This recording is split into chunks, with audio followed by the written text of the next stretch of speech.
దీని మీద 12 లక్షల ఎకరాల ఆయకట్టు ఉన్నది, 4 లక్షల ఎకరాలు దిండి ఆయకట్టు ఉన్నది.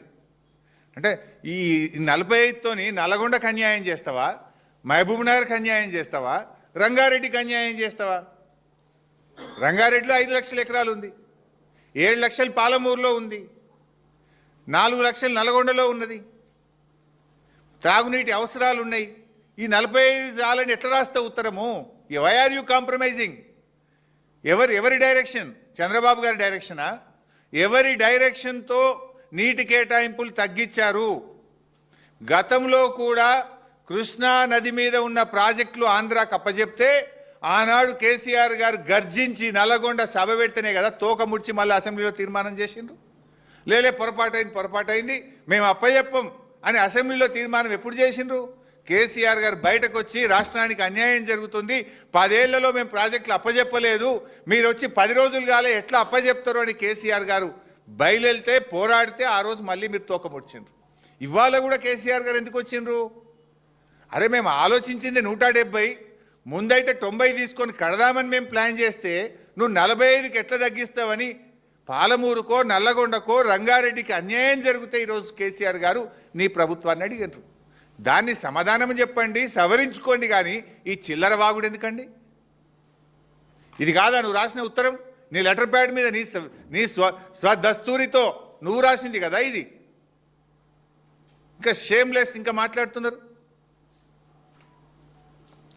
అసలు ఏమన్నా మాట్లాడే దాంట్లో ఒక అబద్ధాలు ఆడడానికి కూడా ఒక హద్దు పద్దు ఉంటుంది. పాలమూరులో 90% పనులు పూర్తయినాయి, మిగతా పనులు చేయండి అంటే యాడైనాయి అంటాడు. పోదామా మరి? డేట్ ఫిక్స్ చేయి, ఇద్దరం కలిసి పోదాంపా.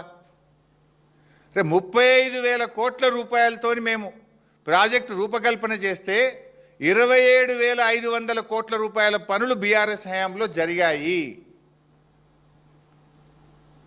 ఆ రోజు మీరే ఎన్నో కేసులు పెట్టి అడ్డంకులు పెట్టి భూసేకరణ జరగకుండా గ్రీన్ ట్రిబ్యునల్లో హైకోర్టులో కాళ్ళల కట్టెలు పెట్టిన వాటిని ఎప్పటికప్పుడు ఛేదించుకుంటూ బీఆర్ఎస్ ప్రభుత్వం అన్ని అనుమతులు సాధించింది. దాదాపు 7 అనుమతులు సాధించాం. ప్రాజెక్టు పనులను పూర్తి స్థాయిలో ముందుకు తీసుకొని పోయినాం.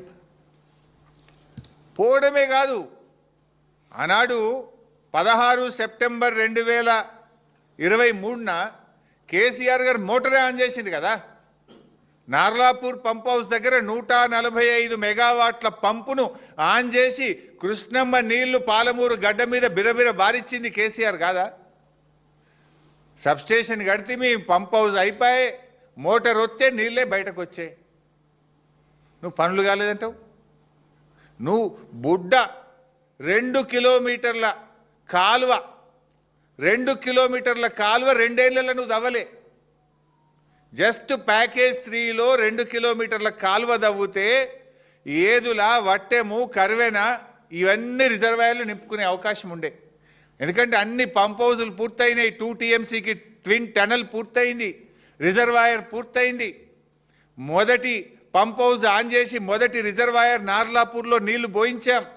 ఇవాళ పోతే కూడా నార్లాపూర్ రిజర్వాయర్లో కేసీఆర్ గారు పాలమూరు రంగారెడ్డి ఎత్తిపోతల పథకంలో భాగంగా నిర్మించిన నార్లాపూర్లో 4 TMCల నీళ్ళు ఇవాళ కూడా ఉన్నాయి. పోయి చూద్దామా? వాళ్ళు దుంకుదాం. నీళ్లు ఉంటే మునుగుతాం, నీళ్ళు లేకపోతే తేలుతాం. ఉన్నాయా లేవా నీళ్ళు నార్లాపూర్లా? నార్లాపూర్ నుంచి ఏదులా వట్టెం కర్వెన రావాలంటే కేవలం 2 కిలోమీటర్ల కాలువ దవ్వేది ఉండే. మేముంటే ఈ పాటికి పారిద్దు నీళ్ళను. 2 ఏళ్ళైంది చెప్తే పాలమూరు బిడ్డ అంటారు. మరి అలా కన్న తల్లికి ద్రోహం చేసినట్టు పాలమూరుకే ద్రోహం చేస్తున్నారు మీరు. 2 కిలోమీటర్ల కాలువ దవ్వంది నిజం కాదా? తట్టెడు మట్టెత్తింది నిజం కాదా? 60% పనులు పూర్తయిన ఉద్దండాపూర్ రిజర్వాయర్ను ఈ రోజుకి ఎందుకు పూర్తి చేయలేదు? 2 ఏళ్లలో ఉద్దండాపూర్ రిజర్వాయర్ పనులు ఎందుకు జరుగుతలేవు? మా హయాంలో ట్విన్ టనల్ పూర్తయినాయి, పంప్ హౌజులు పూర్తయినాయి, నార్లాపూర్ ఏదుల వట్టెం కర్వెన రిజర్వాయర్లు పూర్తయినాయి, ఉద్దండాపూర్లో 60% పని అయింది. మీరు మొద్దు నిద్రపోతున్నారు. మీకు పర్సంటేజ్లకు కమిషన్లకు వాటాలు పంచుకోవడంలోనే టైం సరిపోతలేదు మీకు. ఢిల్లీకి గల్లీకి ఇదంతా మీది rising in flying. Telangana rising కాదు, Revanth Reddy rising in flying. గత చరిత్రలో తెలంగాణ